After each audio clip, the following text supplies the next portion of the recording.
Imagine looking at your life as if you'd suddenly stepped outside of it, seeing the whole thing from above. You'd notice something strange. We move through our days as if life is a test we could fail. As if every decision is a question with one correct answer. We treat existence like a high-stakes competition, tightening ourselves into roles we didn't choose and rules we never questioned. But what if the secret is this? Life isn't a test at all. Life is a game. And the moment you see it as a game, everything softens. The pressure shifts. The world opens. Ask yourself quietly, am I playing or am I only surviving? Because the weight you feel often comes from believing the role is you. The job title, the expectations, the reputation, they're like costumes you've worn so long you forgot they can come off. Underneath them is the player, the awareness that moves through this whole experience with far more freedom than you realize. Think back to childhood, when playing pretend felt natural. You stepped into roles completely, but you never forgot they were roles. When someone called your name, you let them go instantly. No confusion, no fear. Somewhere along the way, we forgot that freedom and the roles became cages we mistake for our own skin. So here is the truth. Life was never an exam. It was always a dance. And the moment you put the role down, you begin to return to yourself. When I tell you life is a game, I am not saying it is silly or without meaning. Games can shape us. Think about the way we once played as children.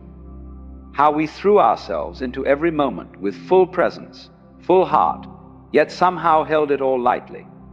We cared, but we did not cling. And perhaps that is the first truth of this strange, beautiful game we find ourselves in. You are not who you think you are. The person you call me, the one carrying the stories, the fears, the plans, the pressure, that is the character. That is the outfit you have worn for so long that it feels like your own skin. But ask yourself, with honesty and softness, if this is the character, then who is the one watching the character unfold? That question matters, because it reveals something we forget in the rush of our days. The real you is the player behind it all, the quiet awareness that notices your thoughts rise and fall, the open space where emotions appear like waves on the surface of a vast ocean. You are not the wave, you are the water.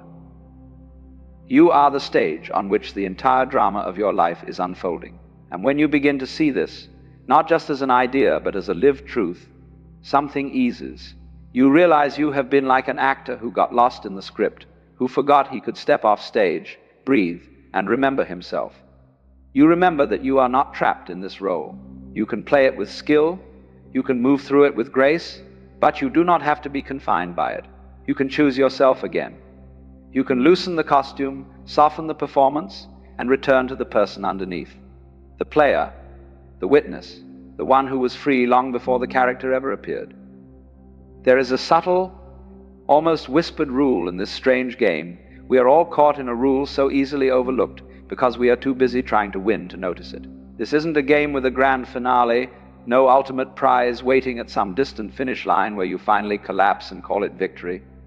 Because the point was never the destination. The point, truly, has always been the dance itself. We've been conditioned to live as if life were a sequence of milestones, each step meant to push us closer to some monumental end. But life simply does not operate that way. Life is a symphony, a spontaneous dance. You do not dance just across the floor. You move because the rhythm awakens something inside you. And you do not listen to a masterpiece for its final note.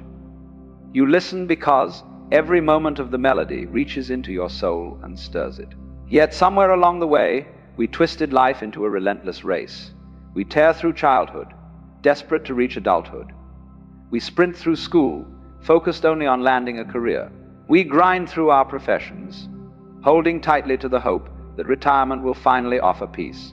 Then, one quiet afternoon, we find ourselves sinking into a chair, staring into the distance, wondering where our entire life vanished.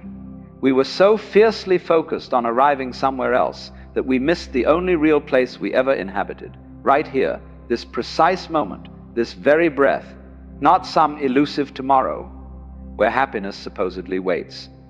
Not some idealized yesterday, where everything seemed easier. The game, the real game, is always unfolding now. And the moment you truly allow yourself to land in this present space, without the urge to rush ahead, the frantic race simply dissolves. The pressure lifts from your chest, and perhaps for the first time in a very long time, the genuine dance begins again. This very moment is the only stage where the game truly unfolds. Yet far too many of us navigate life like a concert-goer, glued to the program notes, desperate to predict the next movement, while remaining deaf to the music already soaring through the hall. We simply neglect to listen, to genuinely be present. And here's the truly bizarre twist in this game. It is irrevocably rigged in your favor. Regardless of the role you inhabit or how chaotic the journey appears, you cannot lose, because you are not merely a character wandering through a narrative. You are the entire story. You are the boundless awareness in which every scene, every emotion, every moment arises. Consider a dream. In a nightmare, you might flee a monstrous pursuer, heart pounding, breath locked tight. Yet when you awaken, a profound realization dawns. You were both the runner and the chaser. You were the dreamer, the dreamed, and the very fabric of the dream itself. Life operates on precisely the same principle. You are not a solitary player lost in some cosmic drama. You are the expansive field where everything appears. You are the universe observing itself through the singular lens you call me. Once this truth sinks in, and it truly is a cosmic joke of the highest order, something deep within you unclenches. You stop taking everything so personally. When criticism lands, instead of crumbling, you simply observe. Ah, here is the universe embodying the critic. What lesson does this scene offer? And when life confronts you with difficulty, the old question, why is this happening to me, dissolves. A new one emerges. Why am I happening to this? If you are the entire game, life is not attacking you. Life is unfolding through you, presenting challenges with the dramatic flair of a compelling story's plot twists. This understanding does not render you passive, it liberates you. When you recognize you're playing a game, you can engage with skill, courage, and an open heart. You can love intensely without being shattered if that love shifts. You can work passionately without collapsing when outcomes diverge from your blueprint. You can care deeply without the burden of clinging. This is what it means to play with a truly light touch. Life is improvisation, not adherence to a strict score. It is jazz, not classical music. Jazz thrives on spontaneity, on listening, responding, creating in real time. The rhythm offers structure, but each moment invites fresh invention. Most people live as if a stern conductor hovers above them, demanding flawless execution of every note. But the beauty lies in the freedom to adapt, to shift, to flow with what is given. And perhaps one of the most liberating rules of this game is this: you owe the world no obligation to remain consistent with who you were 5 minutes ago. Your identity is not a prison cell, but a living wardrobe. You are not only allowed but encouraged to change, to reinvent, to respond with authenticity rather than habit. Children know this instinctively. One moment they are a princess, the next a dragon. They never cling to yesterday's costume, they simply play. And here rests the deeper truth. Every person you encounter is you wearing a different mask.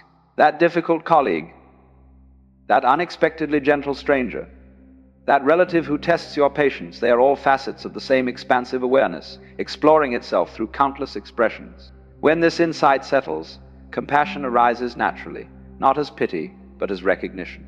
We are all windows in the same vast house, each offering a distinct view, yet all part of one unified structure. The more deeply you integrate this understanding, the more gracefully you move through the world. The game stops feeling like a battle to survive and becomes, instead, a fluid, quietly joyful dance. Now let's turn to one of the most delicate dimensions of this game, the part almost everyone struggles with.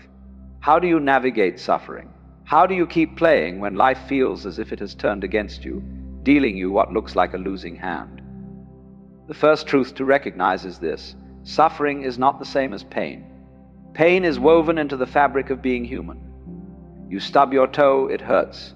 You lose someone you love, you grieve. These moments are not flaws in the design.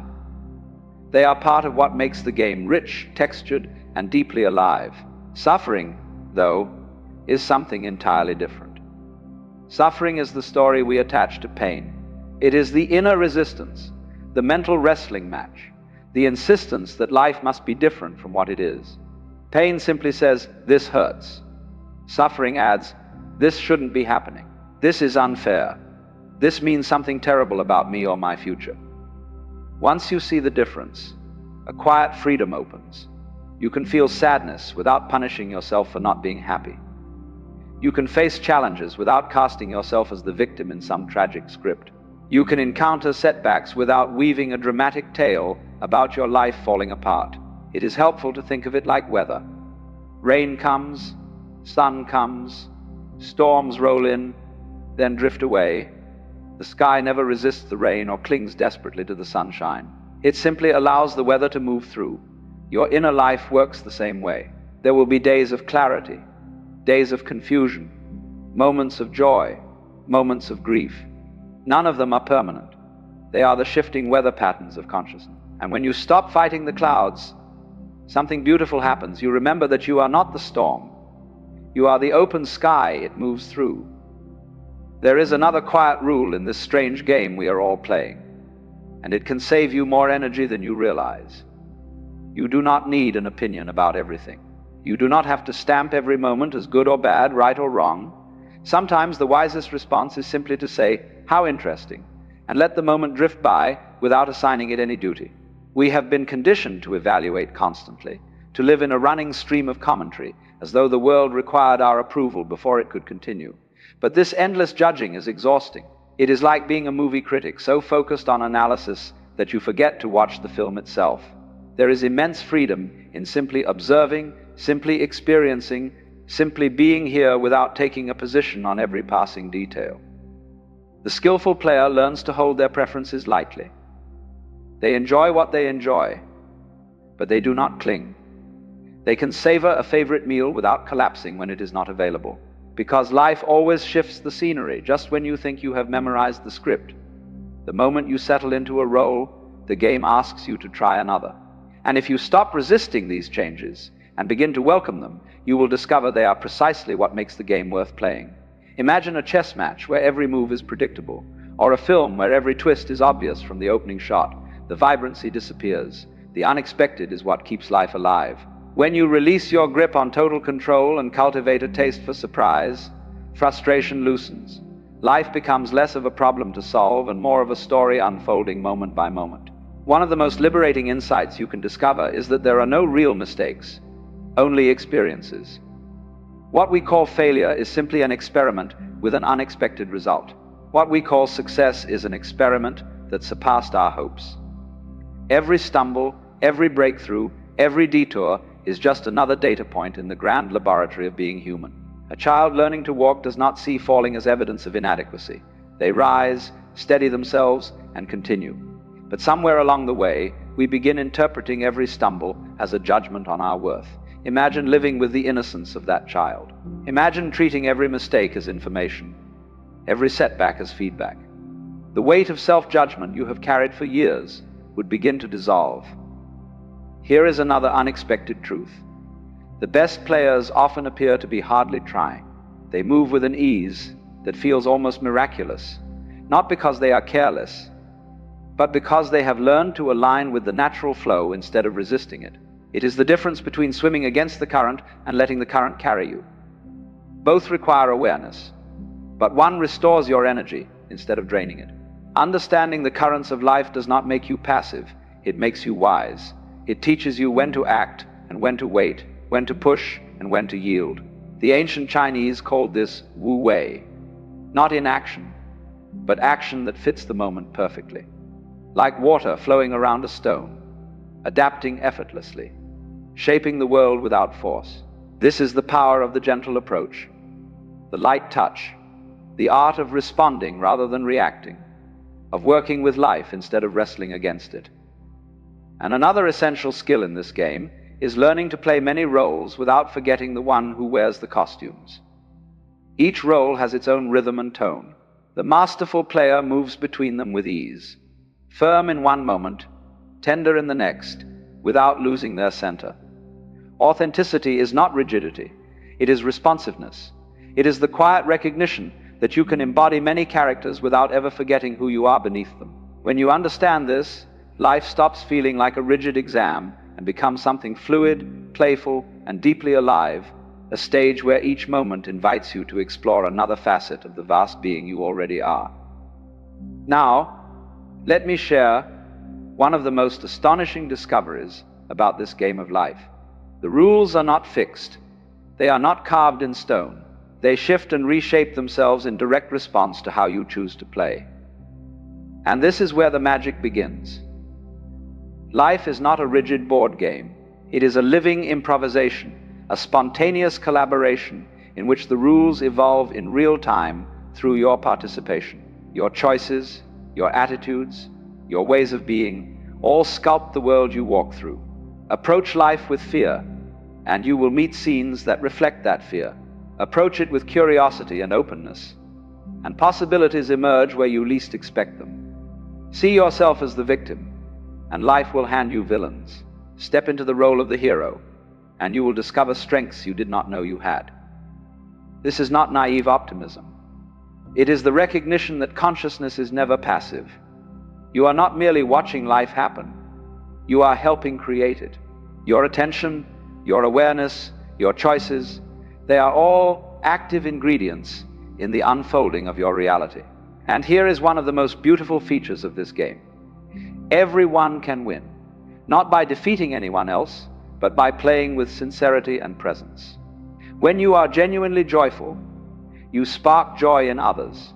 When you are peaceful, you quiet the space around you. When you live authentically, you give others permission to do the same. This is why the masters of life seem to play a different kind of game. They do not compete or prove or keep score. They play for the sheer delight of playing and somehow elevate everyone near them. And perhaps the most profound rule of all, the game never ends. What we call death is simply a change of costume, a shift of scenery. The true player, the awareness behind every moment, continues. When you see this clearly, everything softens. You stop clinging to your role. You stop fearing change. You realize you are not just in the game, you are the game, endlessly exploring itself through every living moment. So here we are, arriving together at what looks like an ending, though you and I both know there are no real endings, no tidy borders, no final chapter. There is only this moment, this shimmering now, where the whole game continues to unfold. Life doesn't close its curtain. It simply shifts its lighting, rearranges its scenery, and keeps improvising. If you ever catch yourself tightening up again, taking the whole affair far too seriously, let this sink back into your awareness. You are not some fragile creature trying to make it through a hostile universe. You are the universe itself, momentarily playing at being a person, discovering what it feels like to struggle, to triumph, to fall apart, to rise again. These are costumes, roles, gestures in a dance far older than your name. It is all play, it is all movement, it is all music. And you are not just the dancer, you are also the rhythm, the stage, the silent witness holding the entire performance. So play, but play skillfully. Play joyfully. Play with that beautiful light touch that comes from remembering. None of this is meant to imprison you. It is meant to be explored. And remember, in this cosmic game, no one has to lose. When you awaken to who you really are, you lift others without even trying. You give them permission to breathe, to soften, to be themselves. Because beneath all the masks, beneath every face you meet, there is the same awareness looking back. One consciousness, playing at being many. The game does not end. It only changes form. And what a wondrous, ever-changing game it is.